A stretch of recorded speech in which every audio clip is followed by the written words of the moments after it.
Welcome to the Second Studio, hosted by the Architecture and Design Office fame. My name is David Lee, and with me is Marina Borderonnet. The two of us are architects, partners at the office, and of course, hosts of this show. Today, our guest is Robert Gilligan. Robert is the Senior Technology Advisor at Amplified Lifestyles.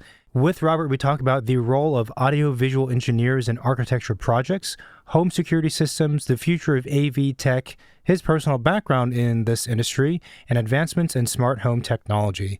Robert really knows his craft, and I think you guys are going to enjoy this one. Sponsors. The Second Studio podcast is made possible by support from Autodesk. Autodesk has been part of the design conversation since 1982, providing the tools that help architects around the globe imagine and create beautifully designed, memorable buildings that people love and admire. Autodesk supports the work of the Second Studio, bringing the architecture community together, sparking curiosity, and leading vibrant interviews with the industry's visionaries and thought leaders. The Second Studio works hard to carry the architecture conversation forward, and Autodesk is proud to contribute to this podcast. Learn more about Autodesk by clicking the link in our episode notes. We are supported by Enscape. Enscape is a real-time visualization and VR tool for the AEC industry. It's also a program that we use in our office. And why do we like it? Well, it's a plugin and not a separate application, which means we can work natively in our modeling programs such as Revit, SketchUp, Rhino, ArchiCAD, and Vectorworks. It's easy and versatile. We've used many other rendering programs, and many are just way too difficult to use. With Enscape, it's easy to create renderings, 360 panoramas and videos, and immersive VR experiences. It also renders in real time, so you can see the light, shadows, and materials as you're working. So start your free trial today by clicking the Enscape 3D link in our show notes. If you're starting to laser scan your renovation projects for accurate as-builts, a client at some point has probably handed you some wonky CAD drawings from 17 years ago. Enter Integrated Projects, or IPX for short. IPX is a scan-to-BIM platform that converts your 3D point cloud file from any major LiDAR camera into standardized BIM and CAD files. The best part is that their website lays out the price and turnaround time instantly. Start that interior renovation project on the 50-yard line with accurate drawings in 3D and 2D. Click the IPX link in our show notes to get your first instant quote. This is the Second Studio with Robert, Marina, and myself. Here we go.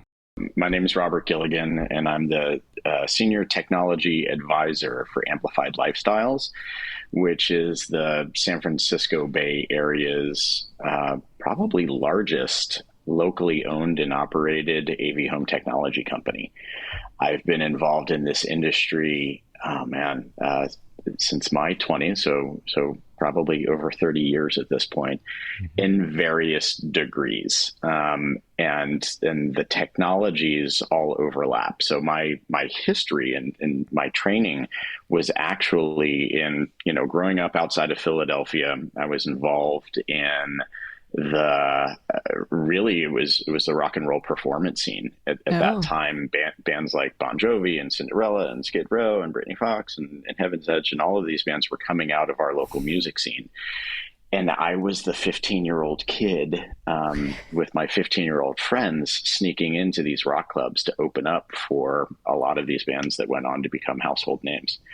So that was an early education and introduction into things that I still use today, signal pathway design, audio system design, lighting system design, contract negotiation, dealing with a troublesome client is nothing compared to dealing with a bar owner in South Jersey. So that's well put. Yeah. And a lot of the performance anxiety that we all have when we're interviewing for new work is something that I've always, because I grew up on stage. So walking into an architect's office to do a lunch and learn, even at very, very large firms, it's all showtime, Yeah. So that part of the work that is, I think, very difficult for people in my industry that tend to be, engineering types. My role is often to play this interstitial translator between the really, really hardcore engineers that work behind the scenes at our company and our designing and building partners, our architects, interior designers, construction managers, lighting designers, mechanical engineers. These are all the people that and you work with people in my industry all the time. If there's not a creative and collaborative spark, it's not a very fun conversation. Yeah. You've got an AV nerd telling you that it must be like this because of some signal wave or some, bouncing frequency in a room. And while that's all true, we need to find creative ways to either mitigate the problems and if we're doing our job well, really creating very unique and wonderful spaces that meet the aesthetic criteria and the performance criteria, don't cost too much, and deliver clients something that adds value to their life rather than it being this really, really complicated, scary thing. So my role started back then, and my degree is in audio engineering. I'm supposed to be a recording studio engineer, but that's just not a job that pays very well, and certainly didn't in the early 90s when I moved from Philadelphia out to San Francisco, because the music scene was really happening here. Bands like Metallica and Faith No More and Flower SF, Brian Jonestown Massacre, these were the bands that were really making waves at that time. And I just loved the geography more than anything else. I moved out. Friends of friends owned a lighting production company called Impact Lighting, which is still very active in the Bay Area today. And that's where I went from being on stage to more behind the scenes, and started designing really, really large scale special event lighting designs for Impact. So things like the Black and White Ball, Oracle World, every really, really big thing that was going down in town, we were doing the lighting design for. And at that time, I started working with a party planner named Stanley Gaddy. And he really opened my mind to what could be done with light, because everything at that point was very theatrical based, and it was very much based on stage lighting principles. And that's where architectural lighting kind of opened up for me. And it was just really, really maximal. It's the best way that you can describe it. We would fly in $1 million worth of flowers from Ecuador the night before, and build a truss rig inside of a tent in a billionaire's backyard in Atherton, fly in, Prince or Elton John to be the wedding band. I mean, these were the early days of these $1 million contracts that you could sign with major label artists to have them come and play your backyard party. And it was just amazing. And it was on one of those events down in Atherton that we were asked to tie in to the house sound system. Oh. And I kind of chuckled to myself. I was like, yeah, whatever. It was like a pair of car audio speakers in somebody's kitchen, because at that point, that's really what the industry was. And we ran our signal cables into this closet that was for all intents and purposes, one of the early stages of a server closet.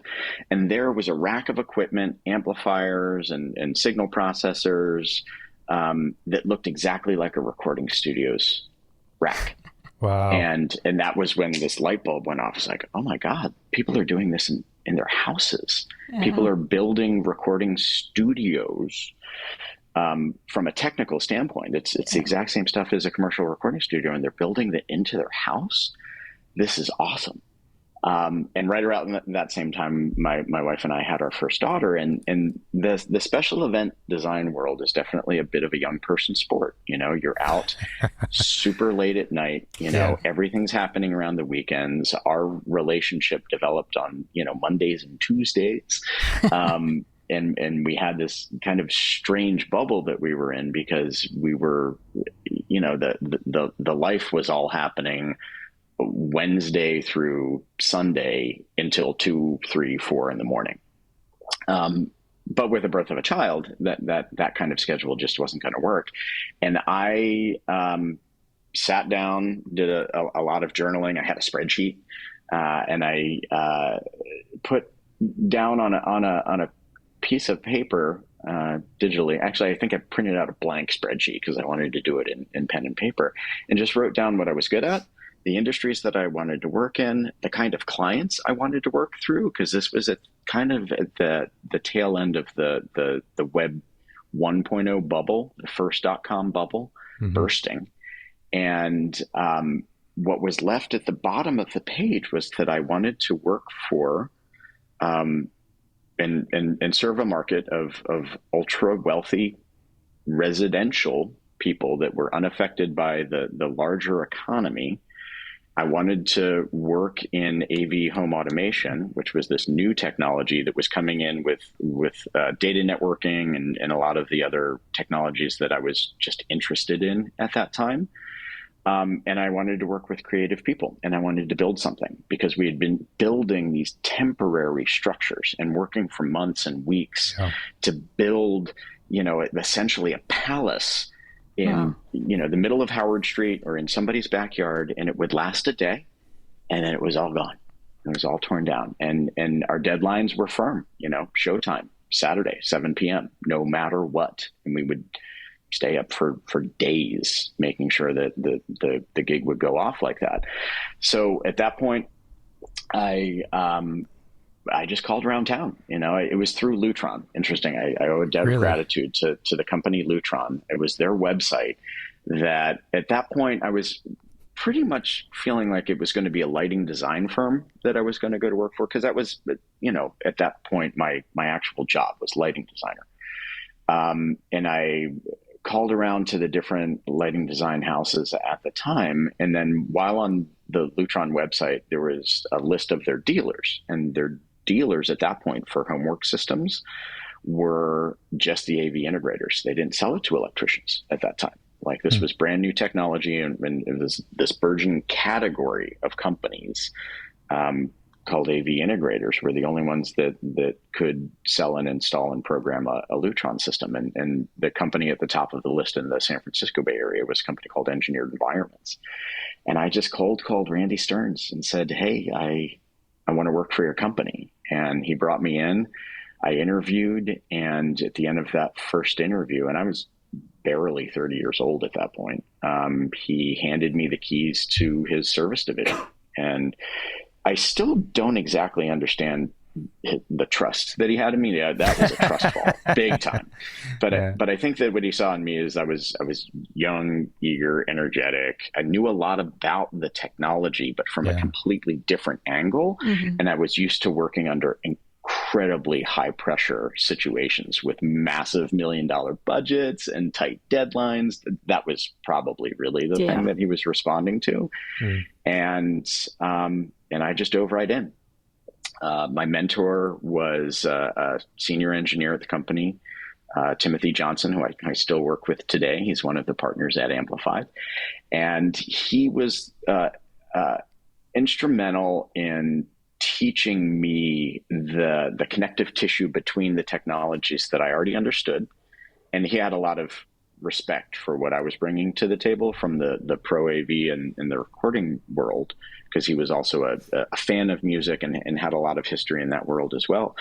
And just, every day at 4:45, I would mosey into his office, sit down, and we would just talk for a couple of hours. And that was my education. And then 8 a.m. to 4:45 p.m., I was getting, my phone was just blowing up with angry billionaires whose systems didn't work. And it was the only time I've ever cried at work. I think driving home from one of those days where I was just like, how am I going to do this? Like, I just got yelled at by somebody that I was reading about in the Wall Street Journal last week. Like, this is crazy. And it's not my fault. I've only been there a couple of weeks. And it was for Who were me. They? Name the person so we know. No, actually, we didn't have NDAs back then. But I don't name names. Yeah. Because these days I have NDAs on every single one of my projects, as you probably do, and everybody that you talk to does. It's crazy. So it was really important for me to understand that, like, okay, reliability is the most important part, because all of those early days, it was custom systems. I mean, these were the early days of this company was writing custom code for custom touchscreens with custom graphics and buttons. It was like a one-off iPhone that we were creating for everybody's house. And you can only imagine having a cohort of one user, the reliability issues, the bugs that would be in those codes. And this is all early stage in all of these companies. Like we were all growing up together. And for some timeline, so these early days that you're describing, what year was this, or years? Early 2000s, mid 90s. Yeah, early 2000s. So it was 2003 is when I started with engineered environments, and I was with Impact from 94 to 2003. So I was doing, and then before that I was in Philadelphia being a farm league rock star and recording studio engineer. So it was on stage, little behind the scenes more. And I've always maintained a performance life on the side of all of this as well, for a couple of different reasons. And we'll get to that as we talk about new technologies. But became involved heavily in event production, and then moved into high-end residential construction in 2003. So yeah, it's been more than 20 years in this space. And then in 2003, for some context, which people know, but maybe it's not registering, I'm thinking back to that year. I don't think you were born. No. I'm joking. Oh my God, I've been in this industry longer than you've been alive. No. I feel very old right now. And that's the strange thing. Like, I was always the young kid at the table. I was always the young kid at the table, and now I'm suddenly the elder statesman. That's going to take some getting used to. That's a good thing. It means you have wisdom. Earned all those grades. I have, and a lot of that wisdom came from getting yelled at by billionaires on a Tuesday night because their fast forward button didn't work on their DirecTV receiver or their Blu-ray player. System reliability became the hallmark of what I was trying to do, because I was approaching the industry in a very different way. I had just been used to reliability, recording studios and live event production. Like the pro AV world, the equipment just works. It really does. And if it doesn't work, it's because it's broken, and you simply replace it and you have a spare. It's just the way that we planned everything in that world. And coming into the early days of AV home automation, there was a lot of hobbyists we had this expression that we would use to mock ourselves and our competitors in our industry, that we were practicing, we were learning how to shave on somebody else's face, meaning that we were using clients' finances and clients' desire to do something futuristic and new and cutting edge. And we were saying, sure, yeah, we can do that. And then we were going to go figure it out. And the manufacturers were completely complicit in all of this, because they were marketing to us saying, oh yeah, we could totally do that. Yes. It's super reliable. And it was all bleeding edge for them as well. I mean, we were all just inventing this technology. And in those early days in Silicon Valley and in the early aughts, anything was possible. The amount of money that was flying around. I mean, the venture capital community had fully expanded at that point, and the kind of projects were, tens of millions of dollars back then. And there was no industry standards for any of these technologies, really. There were a bunch of custom firms. There was Crestron and AMX, and then a bunch of also RANs behind that. And we were trying to figure out how to marry digital networking, which was really a new technology at that point. I mean, most of when I was getting involved in the industry, it was still all analog wiring. It was analog video and analog audio and switches and volume knobs and things of that sort. And the tying this all together with a computer brain and data networking between these different subsystems was all brand new. And we were still communicating via serial data ports. I mean, it was like 1986 technology that had a super slick front end on the front. And it's taken 20 years for everything to kind of settle down and just have an app and just work. Well, I was going to say, in 2003, the iPhone didn't exist. I mean, Nope. It's kind of amazing to think, actually, it's only been 20 years, actually less than 20 years if we talk about the iPhone specifically, but how radically everything has shifted. iPhone didn't exist. iPad certainly did not exist, like for sure. Yeah. Everyone had BlackBerries. You know, when the iPhone came out in 2000, probably 2007 or I don't know, something like that, it was radical. So you're talking about like pre-apps, pre-everything that we know now, pre-streaming TV. Like this was not that long ago, but long ago in terms of the technology change in households and houses. It's completely different. So I imagine although it was very stressful and you cried a few times on the way home, it must have been also extremely invigorating and just fun. It was the Wild West, it sounds like. Yeah. And cool. we were at the head of the pack too. I mean, Engineered Environments was renowned nationally. Randy Stearns and I would go to our national trade shows, and we would train other experts in our industry. I created the first AIA certified programs that we could actually go out and give your industry credits, continuing education credits, to train them up on how to hide technology, what to know about automation systems, all of this sort of thing. So I was and it was interesting because in those early days, and Randy was also the head of CEDIA, so he was the chairman of the board of our National Trade Association for a couple of years, and we were all very concerned about it because there was this long track record in history of people becoming the chairman of our organization, and then their businesses would go under because they would get distracted. They would get overly focused on that and not running their business. But he was a good businessman, and he had the whole thing set up so there were enough different department head leaders that could manage the business while he was focused elsewhere, and he just dragged me along into a lot of the continuing education stuff because I enjoyed it. You know, again, it was showtime.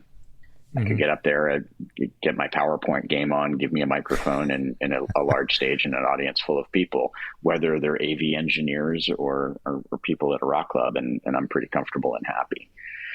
So those were the early days, and it was great. And it was all encompassing. We were incredibly lucky that we had really, really heavy hitter Fortune 5, Fortune 10 clients that were able to, carry us through the 2008 recession that decimated our industry. We just got loaded up with contracts right before that went down, and the clients were like, "Oh, sweet, yeah, of course we're going to continue to build. I'm not going to get a single change order for the next 3 years," and they didn't. So we were very, very fortunate within that. And then it was interesting that you talk about the mobile devices, because that was really what changed our industry for the better, I think. Prior to that, you really had to be a billionaire with a B to afford this technologies, because it was so custom, and the custom touchscreens and the custom user experiences were just a vital part of having this thing work. And there's a lot of what we marketed as well. Like, you can have a customized experience for just your house. We were using architectural floor plans and gussying them up to provide the user interfaces. So it was all floor plan based, which had some great connectivity because these clients had been looking at architectural plans for the previous 5 years as they were developing the house. So it made sense for them. We learned quickly that guests, staff, family members, anybody else that hadn't been staring at the plans for 5 years were like, "What is this? Can I just have a list of rooms, please?" And less buttons. That's fine.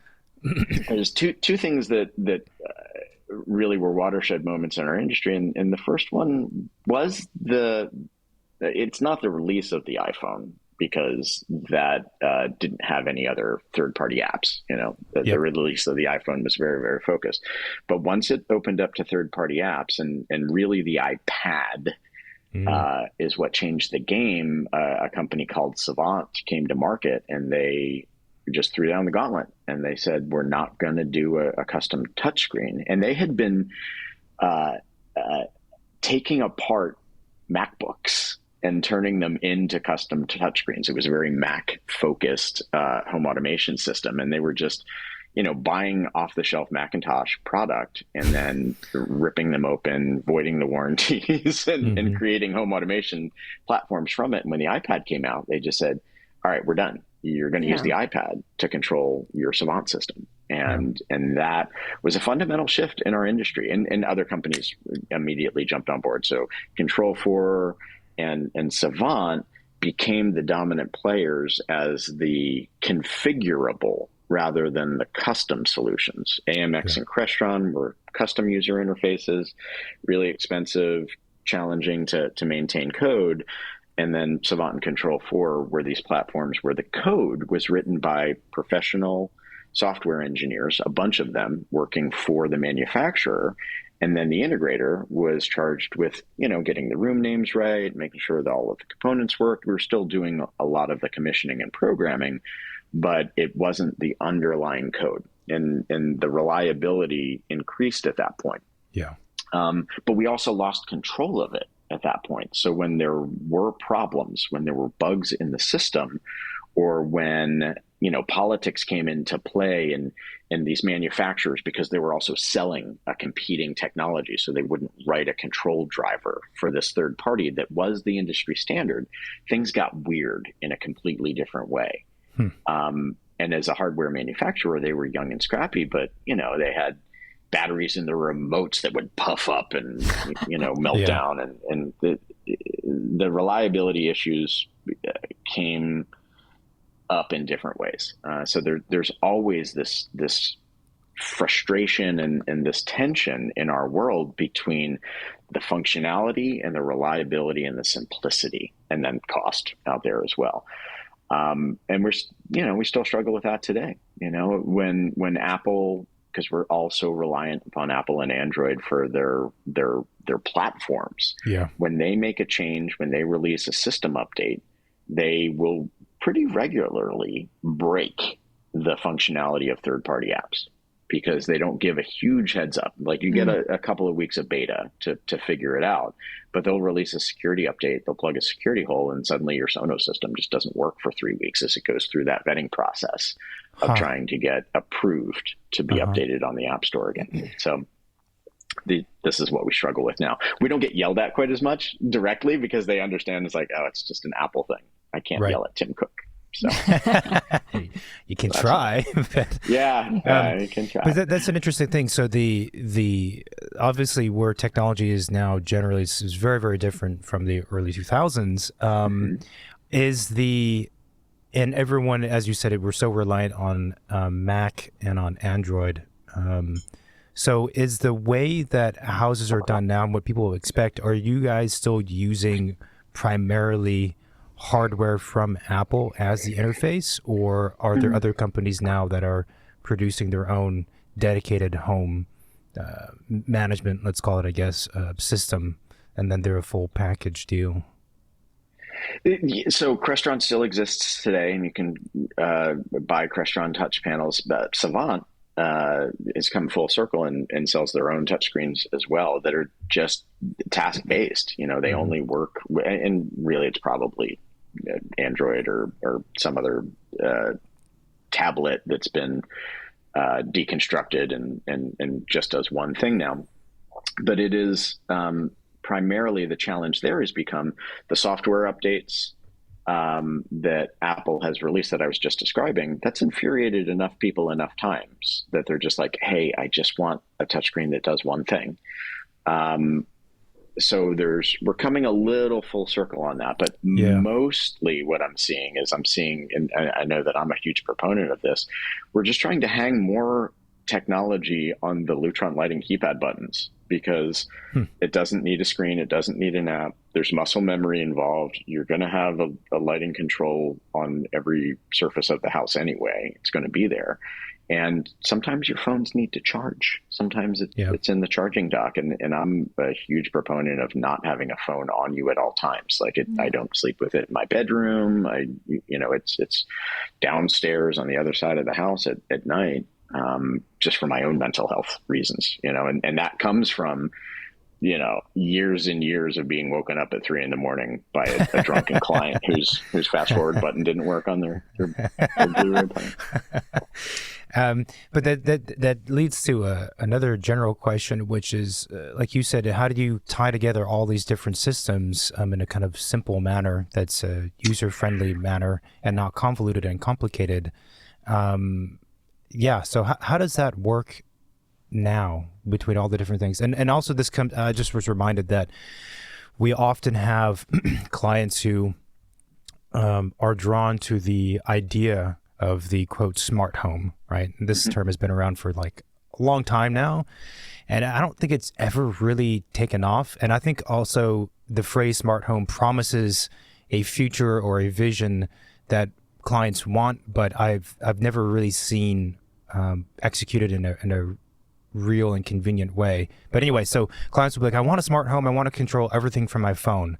I'm like, I don't know. Do you though? Like you're still going to want like hard, like switches. Like, I don't want switches, just my phone. Like, I don't know if that's a good idea. Oh, no, that's a red flag. That's a red flag. And I've never allowed that to happen on a project. And I've really only seen it once or twice. And I admonish people that do that. You have to have, okay, so now we're going to get into core philosophy.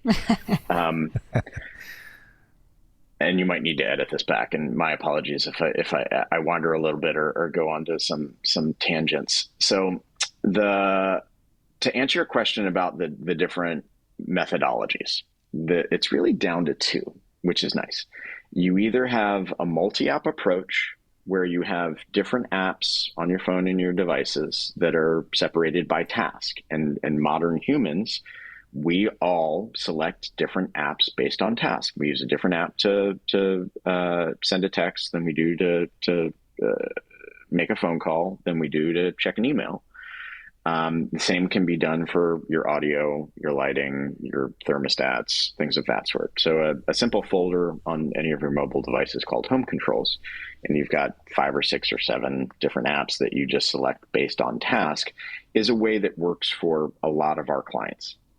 Not all of them, though. A lot of our clients just want one app to rule them all. And we absolutely have solutions for that. Control4, Savant, even Crestron and the other players, they all offer that. And it can work if you use the right subsystems. And oftentimes the downside is that you need to use more of that manufacturer's controls, meaning their thermostat or their video intercom, instead of using a Ring or 2N or something that's a bit more industry standard and a mass market platform.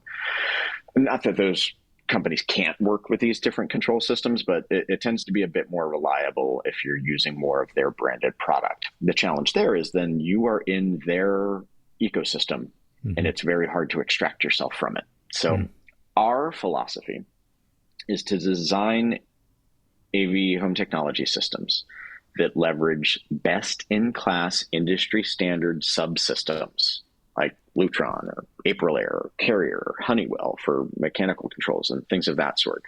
And then the client has the ability, so best-in-class subsystems for all of the different disciplines that have manufacturer-supported apps that are also best-in-class, but also, and this is an important also, have an open, I'm going to get a little nerdy, API or the ability to communicate natively with any of the overlay control systems. This enables our clients to have their cake, eat it too, change their minds, and develop the system as their needs change. Because you've probably experienced this in your practices, in that you're working directly with a client. And it's no longer gender specific like it used to be. The guy would be focused on the AV home technologies. That is absolutely flipped. Most of my clients are women now, because and this is where sexism comes into play, they end up being the first line of defense for, hey, the television doesn't work. Hey, the Wi-Fi doesn't work, especially if there's kids in the house. They're yelling at mom, not dad, to fix the stuff. So my best clients are women. They've been to the rodeo before, and they have very, very strong perspectives on reliability, ease of use, their own ability to service the system. Sure. Like we have buttons on our equipment racks that just recycle everything in sequence to make sure that, like, if something goes down and the Wi-Fi is down on a Tuesday night, it's almost always AT&T or Comcast is the problem. But if you do a system reboot in sequence, it resolves it. And so they don't call you at 3:00 in the morning. Correct. They still do sometimes. But the phone is on the other side of the house, so you're like, I'm sorry, I didn't hear it. yeah, exactly. It goes to voice. There are certain people that get through onto the iPad on the nightstand that I use for reading. The bad signal.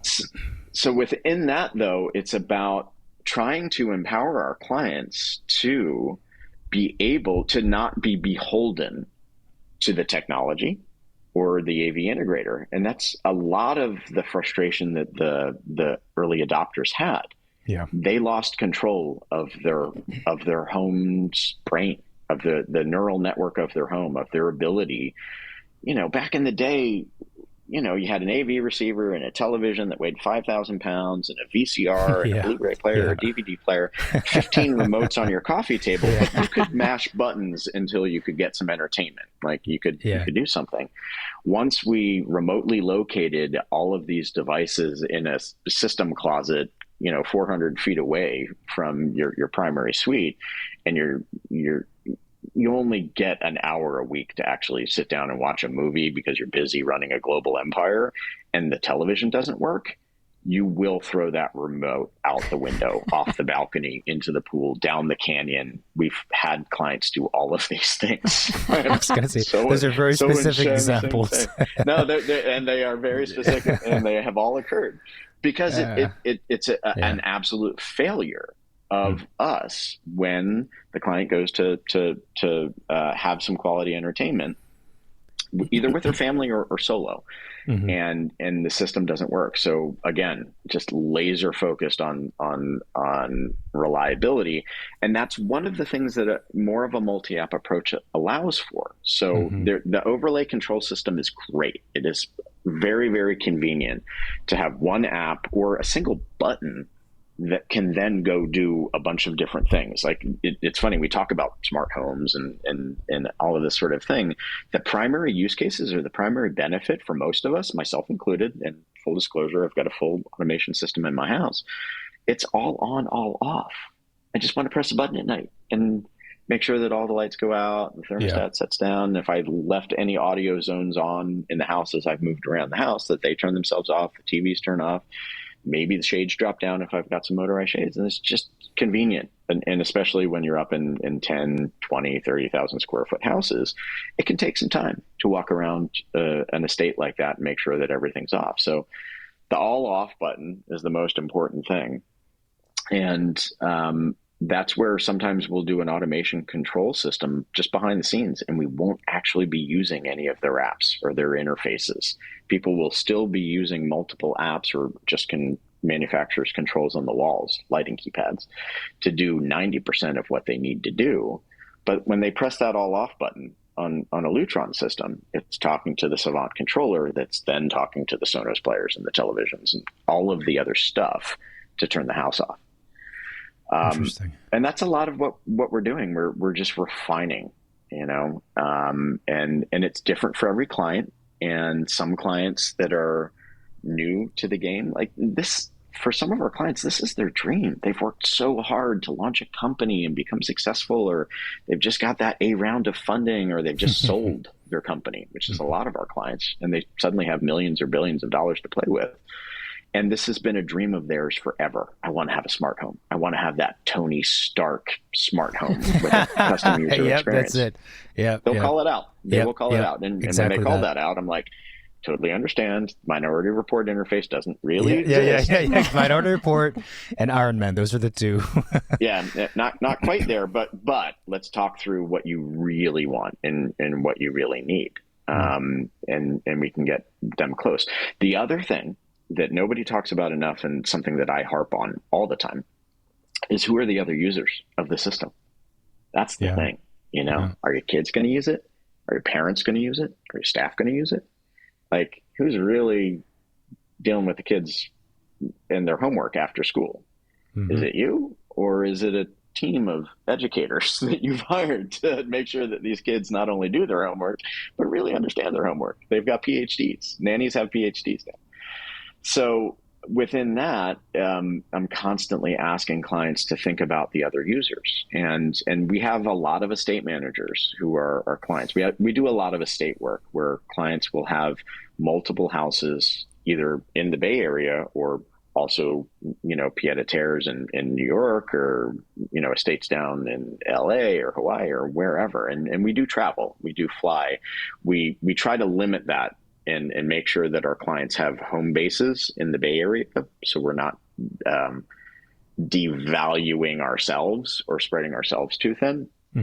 But a lot of the estate management partners or folks that work for our clients to maintain all of their different houses, they need an interface that's different than a client.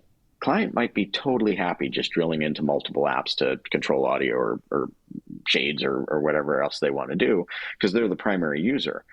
But for a hired employee that's sitting at a desk out in a guest house that's trying to manage 5 or 6 different homes all at the same time, and realize like, oh man, we didn't turn off the AC when the client flew out of their Aspen house or their Palm Springs house.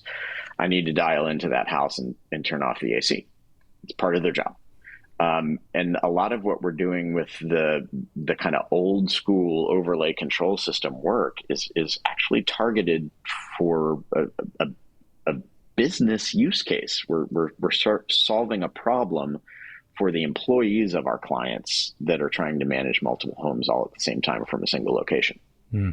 So constantly just asking, okay, who are the other stakeholders? Who else is going to be using the system? And it's rarely just the primary homeowner these days. There's all these other folks. And when we design a system that kind of uses our approach of best in class subsystems with manufacturers, remotes with the ability to use overlay controls, we've got a lot of flexibility to custom solve those problems as they come up and change over time as well. It's not uncommon that our clients that just want to have multi-app. I had a Crestron system back in the day. It was awful. I just want multi-app. And we go for multi-app, and they're like 2 or 3 months after they move in the house, like, hey, can we please tie the lighting control system in with my remote control in the theater? Like, I really don't like standing up and walking over to the lighting keypad on the wall. Can I just have a button on the remote? And the answer at that point, if we do it right, is like, oh yeah, sure. Do that remotely. Okay, done. Press the blue button, turns off the lights. So that is, kind of state of the art for us right now, is trying to maintain flexibility and couple that with reliability. And we now realize that clients' needs develop over the life cycle of the build. Clients have kids in the middle of a build. These builds are taking a long time these days. They have parents move in with them during the course of the build. They leave their companies, start new companies from their house. Things like COVID completely changed how we work and what we do. We had not really done a home theater, really. I mean, done a couple. We're always working on a couple.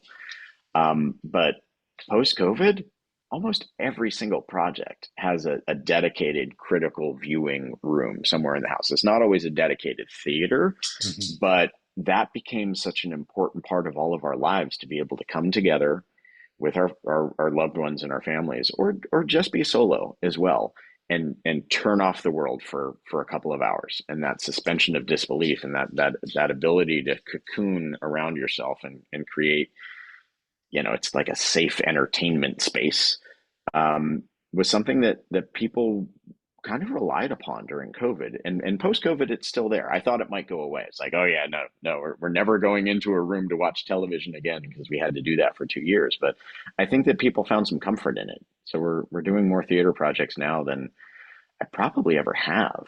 And that was, I think, it's a post-COVID change. And now, a quick break to thank the sponsors who support the second studio. Spreadsheets can't bring your designs to life, but Programma can. Say hello to a bespoke integrated software suite built by and for experienced architecture and design professionals. Use your Pinterest image library to build collaborative mood boards, then turn them into shared online presentations with a click using Programma's pin boards.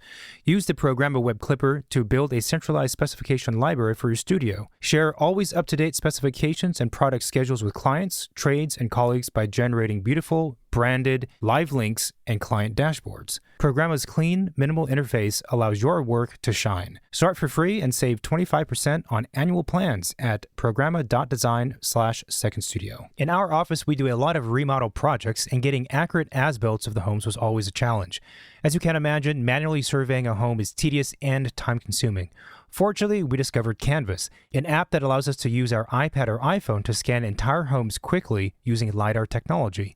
Canvas processes the scan to produce 2D drawings and/or 3D computer models of the home.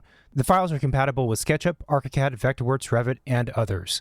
Learn more by clicking the link in our show notes or visiting canvas.io/SSP and get your first as-built free. Architects and interior designers, if you're looking to elevate your workflow, then we suggest using the BIM computer program ArchiCAD. ArchiCAD leads the industry by enabling architectural and interior design firms around the world to 3D design supported by innovative technology that expands as far as the imagination can stretch. As ArchiCAD continues to evolve with technological advances, architects can push that technology to their advantage while working in an accurate model. You can start your free, fully functioning trial today by clicking the link in our episode notes. I was wondering when you work on projects with architects and designers, like when is typically the best time to bring you on board? And also, how does the design process go on your end so you can design the system that's required now, but still give room to expand it or have the system change as, people have kids during construction and like things need to evolve? Yeah. We're normally brought in right at the exact same time as the mechanical engineering team and the lighting designers. So, you guys have to do your work first, figure out walls, windows, ceilings. It's not uncommon for architects to reach out to me and talk about dimensions of certain areas. The mechanical closets or the system closets and their BTU calculations. These are important things that need to be figured out right away. So we're not trying to stuff hot equipment racks under stairs. And then if there is a dedicated theater or something like that, just the basic dimensions of the room make a huge difference in the performance of the room. No squares. It's got to be a rectangle. So Square theater. Yes, actually, this is What about a circle? not to interject, but a small question in that is, so for the theaters, do you guys do the audio consulting, like the performance of the No, audio? we partner with dedicated acousticians for that work because it's a lot of floating point mathematics and there are reasonable you can run a gamut between consultants that are also like selling the acoustic panels and the stretch fabric systems and seats. And they have a loss leader service in doing the acoustic design, and they're excellent and they're very, very low cost, to more dedicated theater design firms like Paradise and others that we work with a lot that really do that deep dive and work for a year with the design team to build an amazing room, up to like the Keith Yates and the Tony Gramanis of the world that, you'll spend $250,000 or $500,000 just on the design of the theater. It will be sonically perfect, but that's not for every client. That's for a client that price is no option. They love this stuff. They want to spend $2 million on their theater. Then you go to those kinds of companies, and we've worked with them all, and we love working with them. We learn a lot. We're focused on the electronics of those systems. Those companies are focused on the construction of the room, and it's often a fully isolated room within a room, and there's a lot of detailed drawings that need to come with that. You need to have neoprene pucks separating all of your joists. You need to have the RC channel drops, and then you actually have to have this elaborate network of absorptive panels, reflective panels, and refractive panels to control how the sound waves are going to work in the room, and they have to pre-model all of that stuff, because if you're going to charge somebody hundreds of thousands of dollars for improved acoustics, it better work It or better you're sound going to be good. in a lot of trouble. So yeah, we've got great partnerships with all of those companies, but we tend to be focused on the electronics part of it, Mhm. and partner with other specialists for the detailed acoustic work.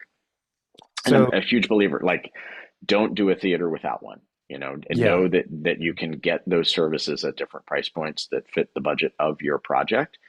Don't build a theater and just let an AV integrator throw some speakers and a projector up on the ceiling, with a little pinata stick coming down from it. Like, you want the projector either in a soffit or in the room behind.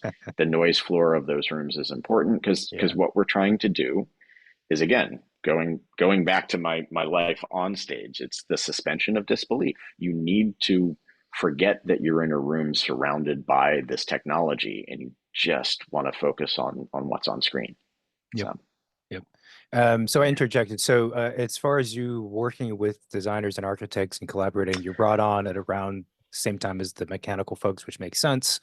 How and else lighting does the designers, and lighting lighting designers designers? are, I mean, because I used to be one, they're often my favorite people. We speak the same language, we understand things in a similar way. We care about aesthetics a lot. We care about technology a lot. But they are coming. That's the perfect time to bring us in, right? When you bring in the lighting designer, Gotcha. Okay. because so much of what we do is in the ceiling these days, and the lighting fixtures that you select really dictate the kind of speakers that we use in ceilings these days as well. Because Matching aesthetics, uh, and we now have the ability to have 3-inch trimless speakers that sound amazing. I mean, they're huge behind the drywall or the wood panel ceiling, but we can match the aesthetics of almost any lighting fixture. The lighting fixture manufacturers, of course, have now adopted 2-inch apertures. Thanks. So we're not there yet with speakers. I don't know if they're going to be able to make a 2-inch speaker that sounds good, but we can do it with 3. Do you have any opinion on like the modded speakers versus the one where you actually like, see it? Is there like That's a good a question. Oh performance yes, difference?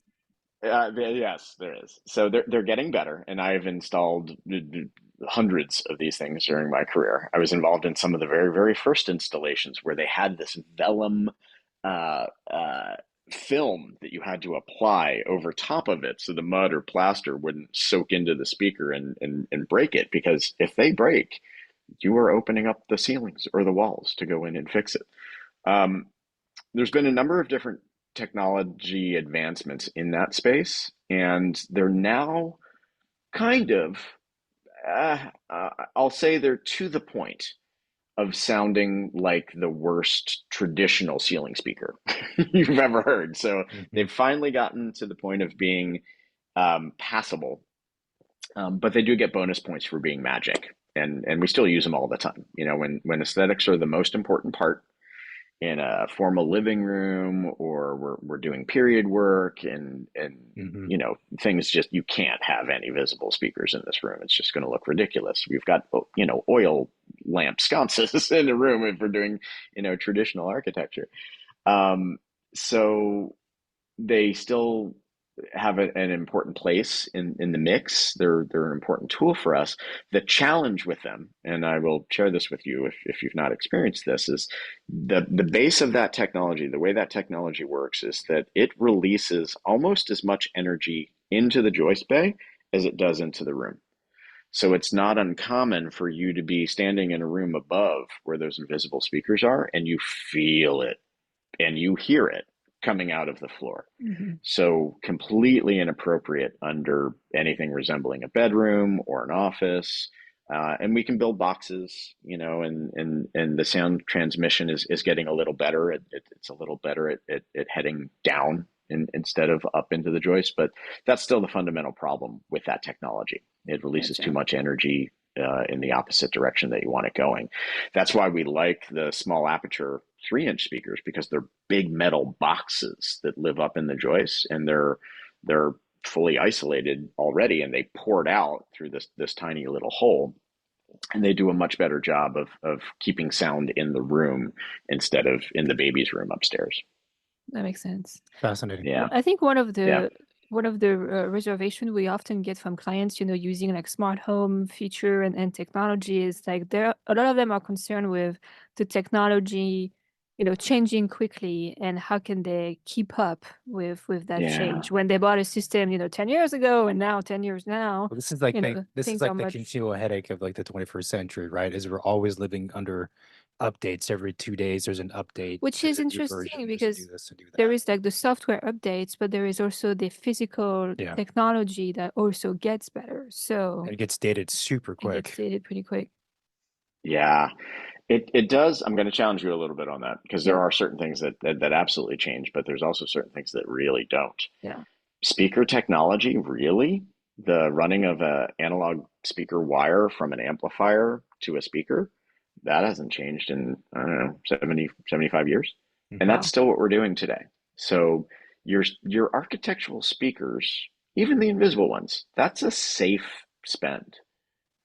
What might change at some point is your Sonos player, the Mhm. inexpensive little black box that lives in the equipment rack. That could change to a different brand for sure. It will Mhm. change. I mean, we're all kind of shocked that Sonos is still as successful as it is. It was just one of, I don't know, Yeah. 50 options back in the day, and now it's the dominant player.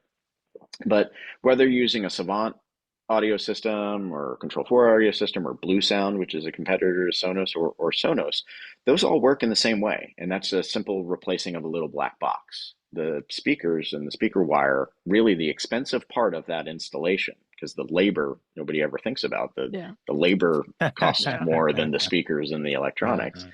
because you're coming back 3 or 4 different times to a job site to pull the wire, come back, put in the bracket, come back, put in the speaker, come back, put in the mud kit, come back, put in the driver, come back, calibrate. That's really where your cost is.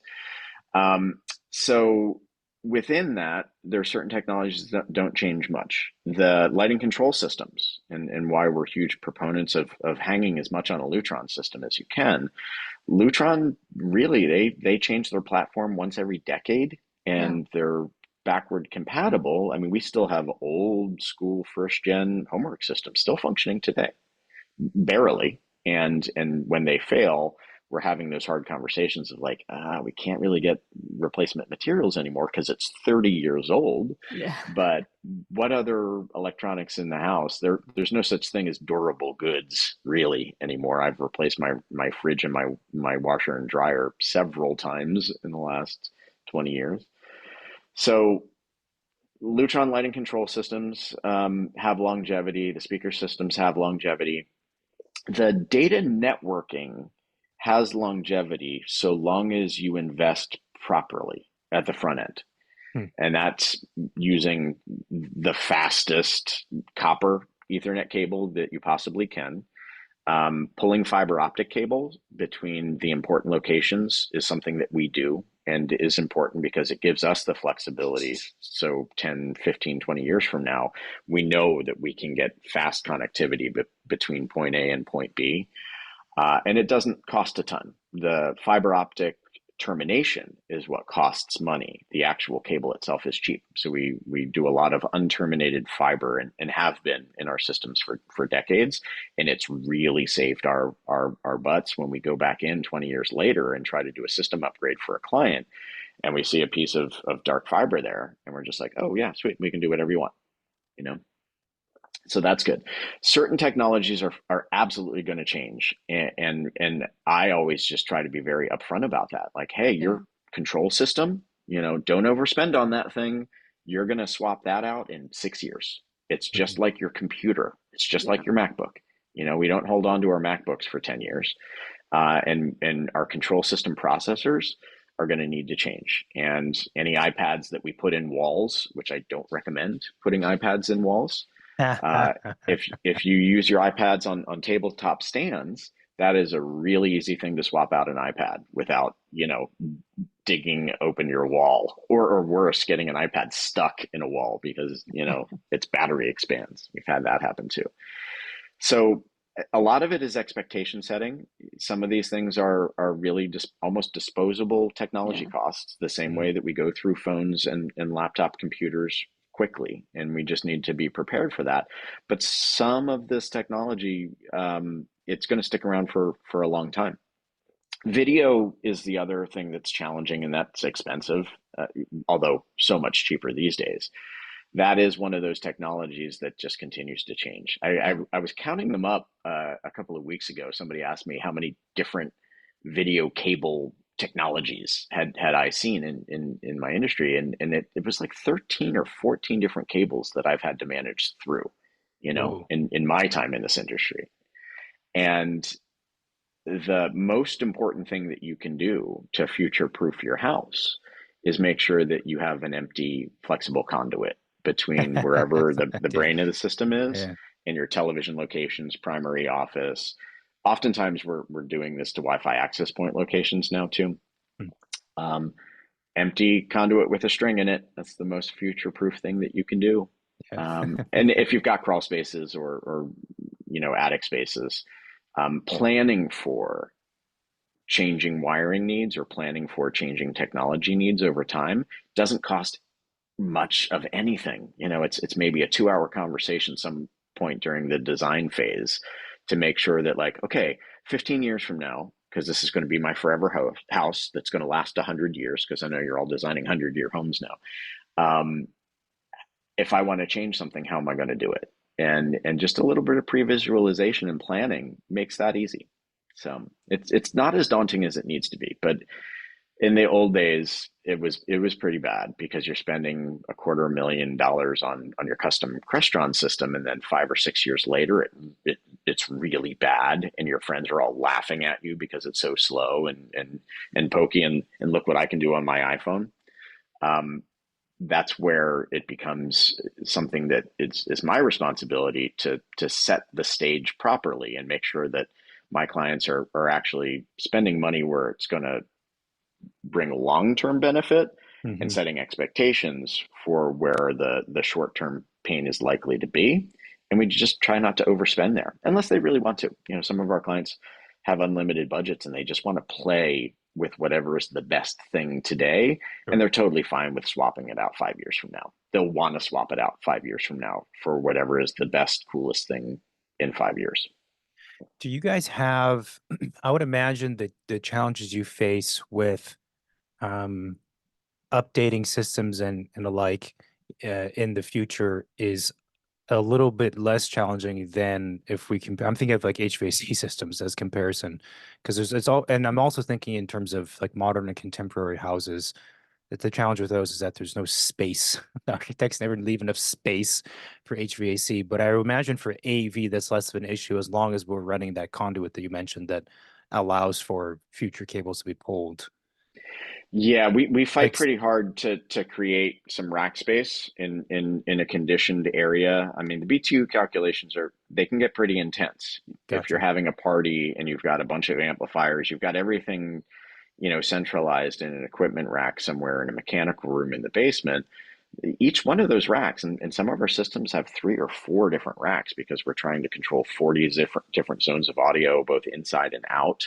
We haven't really talked about outside, technologies, but that's a huge part of what we do. And the interface between indoor and outdoor living is a huge part of the California lifestyle. Um, the that's like 4,000 BTU for each one of those racks. So that is definitely a nice small split system just for the server room is a really, really good idea. It's money well spent. And then you've got some room to grow, and you've just got one space in the house that you allocate. It's like, okay, this is the house's brain. That's really the best way I can describe it. It's the neural network. It's your spine and all of your nerves in your brain.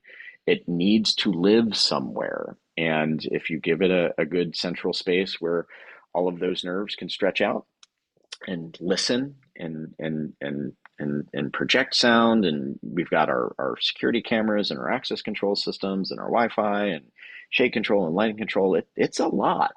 There is a lot of control and a lot of data flying around every modern home, from 1,000 square foot to 30,000 square feet. It's all there.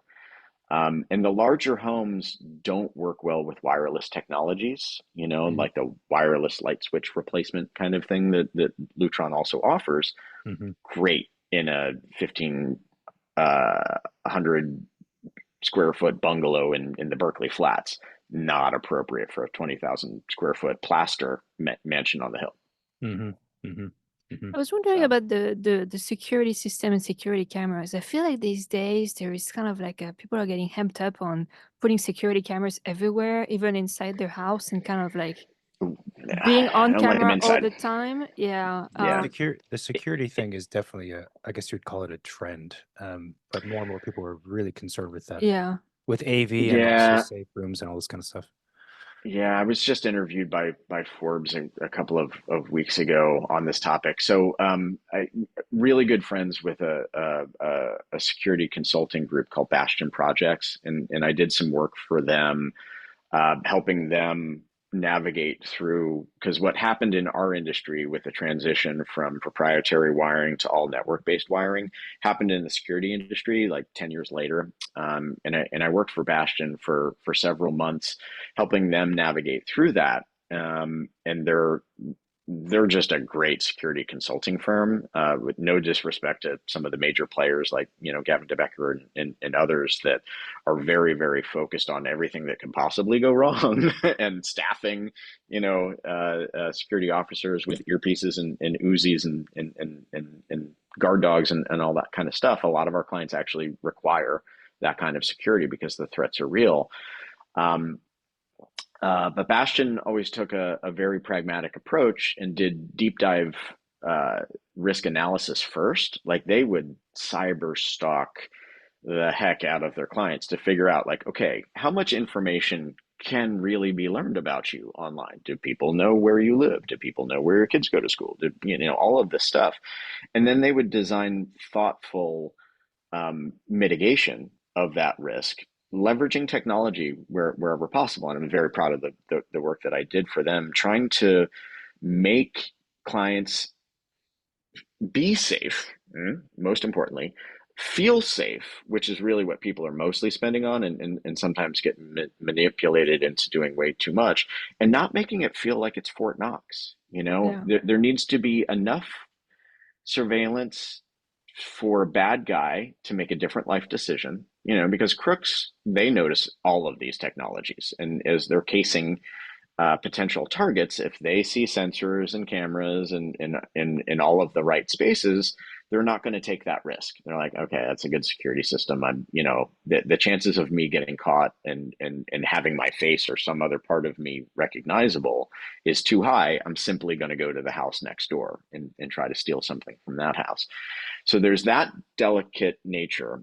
So it needs to be enough for the bad guys to notice it, but not so much that your guests or your mom will notice it when they come over for a dinner party. Right. And that's the challenge, and that's what we try to do. And it, it that's actually kind of fun in a weird way, because you're talking about the true need. You're talking about aesthetics. You're talking about performance. You're talking about risk. It's all a very low likelihood. That's the other thing that I learned from my time at Bastion. I mean, there's like a 1% chance that any of us, any human at any level, is going to get into some kind of weird altercation with another human being. Much the crimes are normally because somebody leaves their garage door open and somebody just grabs a bicycle or whatever they can because the garage door's open. It's a very, very low likelihood. So when we're Yeah. doing a lot of the security risk mitigation, we're just trying to be thoughtful and just constantly reminding ourselves and everybody else, like, okay, probability of this is low, probability of this is low, probability of this is low. Where does this stop making sense? Or where does it create more anxiety? Where does it lower the quality of life rather Hmm. than that feeling of safety elevates your quality of life? But for some of our clients, they've had very, very real experiences and they just need more to feel safe because they've been through some stuff that Yeah. none of us can truly understand because we haven't been through it. So it was interesting. The Forbes article was all about the geopolitical climate And they really, man, they wanted me to name names, and they wanted me to talk about anybody that might be Palestinian or Israeli or Russian or anything else. I'm just like, no, I can't talk about any of that. That's not my job. Don't ask for these questions. Yeah. And the reality is that the geopolitical landscape is not nearly as much of a driver as income inequality. The clients that we have that are living, in down in the peninsula, I'm not even going to name names on towns, are really, really concerned about there being an income-based revolution where people just scale the walls, Mm-hmm. Yeah. And that's where some of these other technologies come into play. And that's really where the fortified room thing, we don't call them safe rooms anymore, they're fortified rooms, because nothing is safe. Nothing is safe. It's like a blackout drape or a blackout curtain. It's never fully blacked out. So they're fortified, and it creates just a safer space for a client to go if something weird does happen, or for the family members to go if something weird does happen. And sometimes it's just an earthquake or whatever. Like, this can just be a place in the house where that you can hang out for 15 to 20 minutes before police or firefighters arrive. If the house is on fire, get out, of course. But a place where the door is reinforced, the walls are reinforced, sometimes with ballistics, sometimes just with wire mesh to prevent somebody from coming through drywall or plaster. The communications are all in there. It's got a good air supply, so you're getting fresh air in there, and it's just a place that you can go and wait. And it's not a bad idea. It's not a bad idea. I don't have one in my house, but if I were building new, I would do it in a closet, because you don't need to go nuts. It's just a beefier door and a data drop and an extra vent and maybe some chicken coop wire, just like we used to put on plaster that you put around the room to make sure that you just know that you've got a space that you can go if you need to. Because, we're going to have an earthquake at some point. There's going to be power outages and fires, and weird stuff is going to go down. So having a safe space in your house is pretty cool. Some of my favorite ones are when we combined a theater with a fortified room. That's the best. I was going to say, you can hang out down in the theater for the zombie apocalypse. As long as you get the popcorn machine in there, I think it's pretty good. Yes, I mean, theaters have the bars, there's a bathroom already, there's already sound worst installation. case, you just use the 45 room as a, like a, I don't know, meditation space or something. It's quiet, and you're only. Yes. Yes. That's a really good use of those spaces as well. And actually, when you're in there meditating, that you're in this kind of cocoon, this womb in the center of your house, that you're protected. It's a great location. And I love that there's now dedicated meditation spaces, and we're thinking more about wellness, because I've been involved in wellness technology for over a decade now. What is wellness technology? So it's a couple of different platforms. It's quality of air. Yeah. Quality of water, quality of light is really the thing. And then for me, this is just personally, this is not something that we necessarily offer, but a lot of our clients do this as well. It's the ability to shut down connectivity, turn off the Wi-Fi so the kids can't be online. Not that they, just can't get on figure it out. their cellular. I know. All of my kids knew how to hack into Italian VPNs so they could watch whatever they wanted to watch on television when they were in grade school. These kids are so much more advanced than we were as children. So, but trying to create just the ability to turn off the distraction and be able to focus, be present with each other, be present with ourselves and our own thoughts. It's really important. And also exercise too. I mean, the exercise room / meditation space / yoga, Pilates, whatever you want to do, that is core to my mental health and my self maintenance. It's funny. My wife is she's in the fitness world, and she's been involved in both, working directly with people and working with large tech companies. And we like to joke that her entire career has been focused on getting folks off the couch.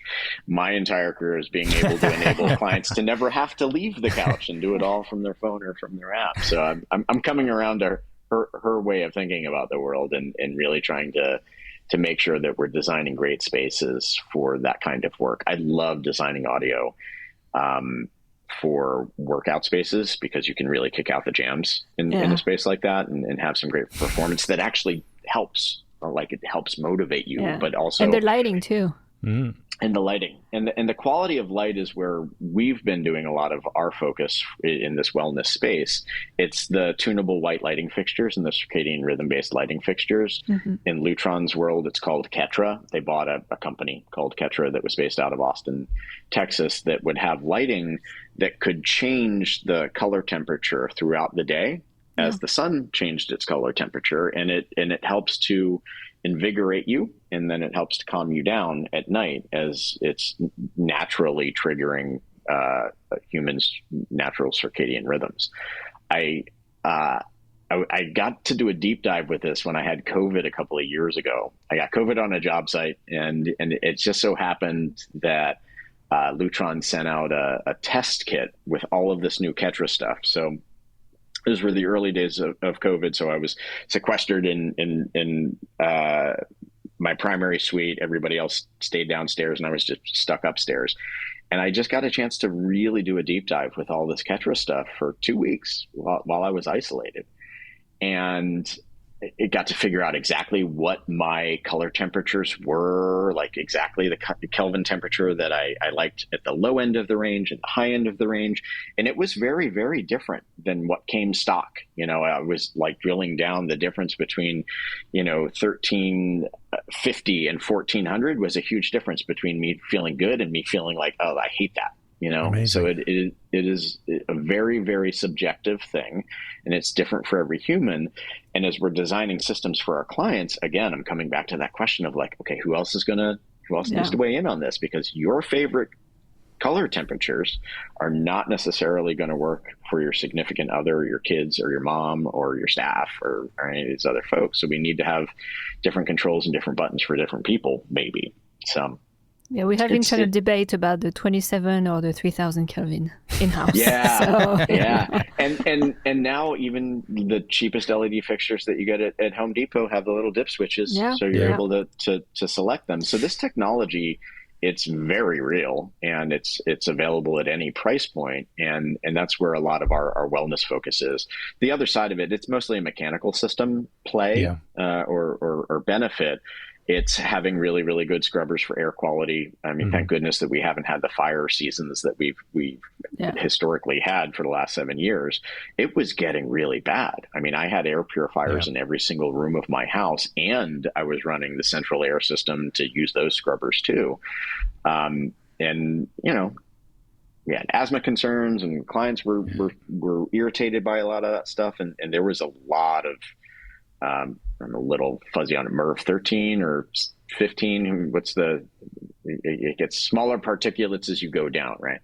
So the air quality systems were getting more robust, and a company called Delos, which was involved in a bunch of commercial wellness technologies, started coming into the high-end residential space, and they were providing air quality sensors that could be integrated into the home automation system. So you'd have a few sensors around the house where it made sense, and then it could read the air quality, and if there were too many particulates, it would just start running the air circulation systems to improve the air quality in the house. And they also had water sensors and a couple of other things.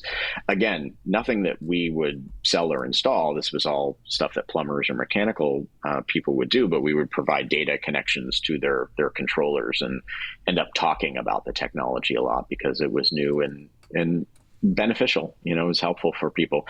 The one weird thing that we learned is if anybody has a gas stove, the just turning on your gas stove and cooking at night totally sets off all the sensors and makes people a little paranoid about the air quality whenever they're cooking. So we had to turn a few sensors off because clients were just like, I don't need to know. And I'm not moving to an induction stove. Thank you very much. Speaking of induction, we were speaking with someone from Mila, and they were saying that induction is going to be the future. People don't like it because they think of gas as being this romantic aspect, and you can cook better with gas. He's like, no, it's not true. Induction's far superior, et cetera, et cetera. But it's what's really interesting to hear, hearing all the things you're talking about is that, taking a step back, it's really interesting because the house has really become, even if a house today is a new house is not, quote, smart home, it is a smart home with all of the new things, new meaning the last 50 years, but all the technology, the HVAC, the audio, the visual, all that stuff. I mean, houses are very complex living things. They always have been anyway, but they need even more maintenance. And like you said, there's the brain of the house. Like that is the case. And it's very different from like the 1950s. Well, and what's interesting too is that all of the things that you were talking about today is not necessarily things that people would think about or is even sometimes visible, but I think it makes a huge difference on how you experience your house, how you feel good or not good about the space, about your life, about your routine, right? Like it's kind of like the smallest detail in a way that make the biggest impact. Like the house could be beautifully designed, but if the lighting sucks, you don't know what the switches are. There's no there's no system in place. Like it doesn't work. Yeah. No, it's funny because there's a bit of a backlash in the market. There was an article that had some heavy hitter architects and designers quoted in the article about this pushback to simplicity. It's like, I just want light switches on the wall. I don't need any of this stuff. And it was, I wanted to call some of these folks after I read the article and challenge them. It's like, hey, some of my most complicated projects were driven by your desires. Yeah. But it's real. There is some fatigue around it. Yeah. And it needs to be thoughtful. And people have had really bad experiences, or people's parents have had bad experiences, or their coworkers have had bad experiences. Yeah. Like literally, that's our clients talk about us for better or worse at society fundraisers, at the opening of the symphony or the opera, or at tech conferences when they're having lunch together, or on the tarmac of their private jets. I got yelled at by a client from the tarmac of his private jet because he was sitting next to one of his business partners, and his business partner was talking about some new technology that was incredibly expensive and I didn't think had any value or any place in this guy's system. But he was really upset with me for not offering it, for not telling him about it, that it existed, and that he would be the one to make the decision whether it made sense for him in his system or not, and that my value read is just different than his. And he wasn't wrong. I was thinking about it from the perspective of my pocketbook instead of his. And he got embarrassed by a coworker that knew more about cutting edge technology than he did. And that's why he hired me, was to keep him on the cutting edge and in the know.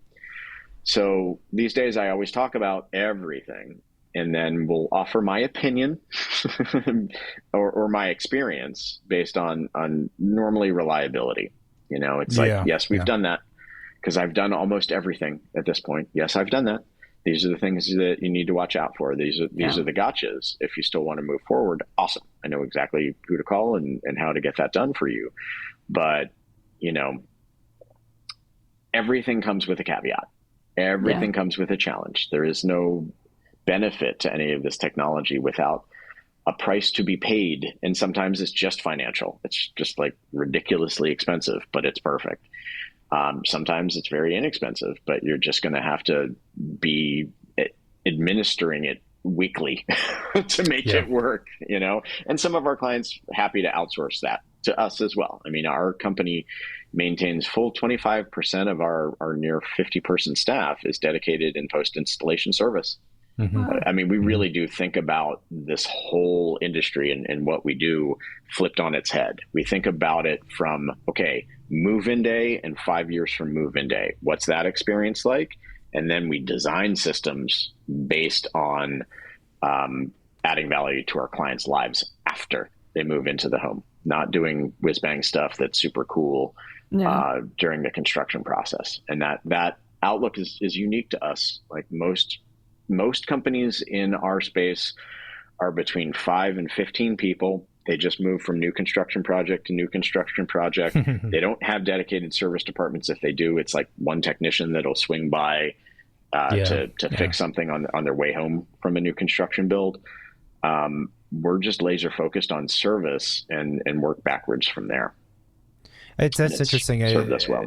It makes a lot of sense. I think that's a difference between companies who do things right versus not. Yeah. We see the same thing in in architecture offices, but also I was thinking specifically contractors, right?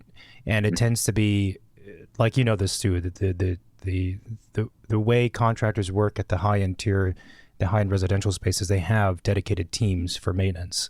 Like dedicated teams. It's not, as you said, one person who's going to run around on occasion. Maybe if someone calls, they're a team that responds to calls, but they're proactive. And also, I think that level of service or that outlook, it doesn't have to be exclusive for the people who have $1 billion either. It's just a matter of kind of thinking things through. The final question I have for you is, and how much? We're almost out of time because I've got some questions for you too. Okay. Well, so the final question I had was, what is the future of AV? Okay, smart question. Houses? Is it Minority Report? Just say it's Minority Report, and we can end, and we'll be happy. Yeah. No, I mean that would all be such a complicated interface. People would have to learn like how to move hands, and they'd have to have gloves or whatever. I can't believe I'm about to say this because it actually terrifies me, but. The future is AI-based assistants in the house. We're going to be moving very quickly to that. We could have this conversation in 5 years, and the likelihood of us talking about apps, buttons on the wall, or other stuff. There's still going to be buttons on the wall. I will die on that hill to make sure that there's buttons on the wall. At least the on-off button for sure. Yeah, you need physical controls for when everything else shuts down, but. We're already seeing there's a company called Josh AI that's in our space, and they've been around for a while, and it's, you know, they're well funded. They made a bunch of money in different industries and then came into the market and have been trying to create a more conversational voice automation system that had better security. So it wasn't all just based in the cloud and having your data sold to the highest bidder for advertising the way that, you know, Amazon or Google might do. And it's getting really good. I mean, I got a demo at our last trade show, and we still don't lead with this stuff because it was never quite ready for prime time, but it's really close now. Unfortunately, their timing is a little bit of a challenge because GPT, OpenAI, Google, Apple, Facebook, Meta, Amazon, everybody's going to be coming for the same space, where you simply speak aloud, hey, I'd like to listen to Frank Sinatra, bring the lights down to 30%. I need flour at the store. Please order that. And, oh, the front tree looks a little dried out. Can we run the irrigation system? And you're literally communicating like that. And then the AI parses out the actual tasks that it needs to do. And either through a centralized control system or just directly to the different best-in-class industry subsystems, communicates those tasks directly to it. I think that's where we're headed, because that's, I mean, from my standpoint, besides writing college essays or cleaning up my professional emails, that's really where AI can actually add some benefit. You know, machines talking to machines. When it all goes horribly wrong and it, you know, cranks up my my heating and cooling system to the point that it breaks and starts flashing all my lights and calls the cops and swats me through my own security system, that's when the whole system breaks down and we enter into the future dystopia. But before we get there, that's probably where our industry is going to be focused for the next little bit. The other thing in my world that's been happening a lot is very, very large scale video. And it's funny, and I alluded to this earlier, the pro AV world comes home to my world all the time. The tunable white lighting fixture thing that we've been talking about, that all started as stage lighting. People moved to LEDs, and then everybody just looked bad on stage. So they had to figure out a way to clean up the Kelvin temperatures to make people look more natural on stage. And that 512 DMX technology came into residential lighting fixtures. The Jumbotron that we're all used to seeing is turned into these massive video walls at Taylor Swift or Beyonce shows. That technology is now coming home, and we have clients filling complete walls in their house with video tiles, the exact same technology that's being used on stage. And that's the family room TV. They're massive, 20-foot wide, hundreds of thousands of dollars. Don't look great when they're off because you see all the little tiles. But, watching a football game or having an Oscar party or just watching Game of Thrones on something that literally fills your entire wall is pretty amazing. Yeah. So we're doing a lot of that style work right now. And then indoor outdoor living is something that we've always been really focused on. We're just seeing it take off more. I mean, we've always done it, but we've got televisions popping up out of the ground now, next to barbecue areas outside, things folding down out of trellises. The outdoor audio can just sound better than anything that's happening inside the house because you're not dealing with all of the reflections in the walls. So, there's always going to be something new. Television resolution is going to be continuing to increase. I mean, we're at 4K right now, humans see at 8K. So that march will continue until we've got full 8K televisions and 8K content, because we've had 8K TVs for a couple of years now, but until Apple comes out with their Apple TV 8K, which they will, it's a chicken and the egg situation at this point. And that march will continue until we have holographic smell-o-vision. I've been joking about holographic smell-o-vision my entire career. Still don't have it, but I'm waiting for teleportation personally. So I'm hoping somebody's working on that. But some of these things might take a little bit of time. A little bit more time. It's interesting. Teleportation, not so much, because it's we can certainly break all of our atoms down. It's the restructuring of the atoms that's the tricky part. I'm optimistic. All right, no, but they can teleport atoms. But yeah, you're right. You might come back as a blob specific. Or something. Exactly. I come back as an octopus, which wouldn't be bad. I love octopus. So the one thing that we are seeing, though, is this video wall technology. As the prices come down, what will be happening probably sooner rather than later is something akin to a bit of a holodeck. So, take your traditional dedicated either rec room or dedicated theater. Instead of just having video on one surface of the room, you're taking it to the sidewalls above, maybe below. So it's kind of like having a VR experience, but without the dorky headset and bumping into your coffee table.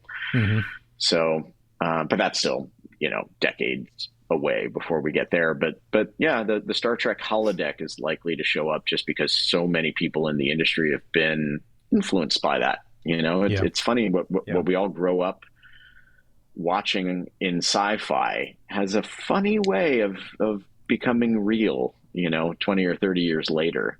That's an interesting point. Yeah. And especially for sure, the folks who have made it and they come from a tech background already. Yeah, that's an interesting point. They're willing to invest that. So let's end that saying, at some point, yes, you will have your Minority Report interface. I can almost guarantee it, because somebody grew up watching the Minority Report. Yeah. Their earliest tech memory. That's awesome. Excellent. So we're at time, but one quick question for you, because this is something that I two things really. So one is the planning for digital art is something that has been coming up a lot in my world, and something that I always just like to talk to architects about, because nobody is thinking about, okay, I need to pull data and power to every single art wall. What? So just heads up that this is coming. And again, we're in the San Francisco Bay Area, so we've got some tech forward clients here. But I went to SF Fog last year and was shocked at the number of pieces that had some subtle component of digital connectivity. And you don't necessarily even realize it, that, some mixed multimedia piece is just, it's behind the scenes that it has some data or power connection. So that was one thing I wanted to share with you guys. The other thing was a question around the drawings and the levels and all of the amazing work that I'm seeing around 3D visualization, and the desire that I have to try to incorporate AV home technology devices into those symbols. And it's for us, and we don't, we have AutoCAD, we do a lot in it, but we're not doing full 3D visualizations of things. But that technology would actually allow us to nail sight lines for theaters, for televisions, to see what ceiling speakers are going to look like as they relate up into the ceiling, to actually create a point of view of the security camera from up high on an eave, so you can make sure that you can see everything that you would want to see. And this is all from a client standpoint, because so many of our clients are getting the 3D visualizations from their architecture teams. So just a shout out to, whoever you need to talk to on your side that's selling these systems, like, ask them if they can create a symbol database for AV home technology products, because we would happily get on board and start doing, drawings with that kind of information on there, because it's so much better to coordinate aesthetically, for sure. Yes. For I sure. can see that, definitely. That's an interesting, we should continue the conversation in general, but also on that point. That's an interesting one, because, this, and the architecture and the renderings and 3D views are one thing, and the construction document sets are kind of another. And in the construction document sets, lighting and RCPs have been around for forever. That's part of it. But a lot of times, the AV component of a house is kind of sort of just listed, but it's not really figured out to the degree of everything else, including like lighting as an example, or HVAC. And then we I can also believe in coordinated RCPs for sure. And it's extra billable hours for you guys. And we always push for it. Like, we do our own sets of drawings, but that's used for wire tags and things of that sort. It has to be coordinated by the architect, because there's, 5 different trades that are up in the ceiling. Yeah. And we're definitely in line on the philosophy of, if we can sort this stuff out during the drawing phases and the planning phases, it's always it's way better. People don't necessarily believe it, but it's better. It is. I will help your industry fight that good fight. Sounds good. One more. We've added one more to our army. Yes. And then lastly, and this is just a suggestion / I just want to state this for the record. All architects should stop putting safes on the drawings. Don't show the safe in the master closet. Put it somewhere else, and don't show it on any drawings. Something different. It's a hidden. It's the refrigerator. Candy box store. Exactly. This is the super secret safe no one knows about, except for the hundreds of people who have looked at the documents. I can't tell you the number of times, like, the draconian NDAs I've signed to get project data, and then somebody sends over a set of plans, and it's like, the Rolex safe is listed, and hundreds of people are now seeing exactly where the expensive stuff is. That is a funny, but it's a legitimate point, for sure. It is. Robert, thank you so much for making the time on a Friday. I had a great time. Yeah. This was a lot of fun. Thank you so much. Let's really keep talking, but thank you. Thank you. Awesome. Have a great weekend. Thank you, everybody, for listening to this week's episode. If you like what we're doing and want to support the show, then you can leave a review of it in the Apple Podcast app. You can also find the Second Studio on YouTube and Spotify, or you can subscribe, like, comment, and all that good stuff. Our office is out there in the world as well, so you can find us through the office if you want to. The podcast has an Instagram, which is Second Studio Pod, and we have a fair amount of followers, so if you want to be part of the community and join the discussions and comments, or just read other people's comments, I suppose, you can do that as well. And our website is also secondstudiopod.com, where we have all 400 episodes, plus their videos, some transcripts, work samples, and images of the guests. And the episodes on the website are categorized by their type. Where else are we? We have a hotline, which is 213-222-6950. So you can call or text the hotline. If you call, it goes to voicemail. And that's a great way to let us know if you have any topics in mind or guest suggestions. So if you have a question about architecture, how architecture is made, critiquing architecture, designing architecture, studying architecture, the profession of architecture, anything and everything related to architecture and design, more than happy to talk about it. Beyond that, we have a lot of good episodes coming up, a lot of great guests. We want to thank you guys for supporting us and listening to us, and more to come. Thanks, bye.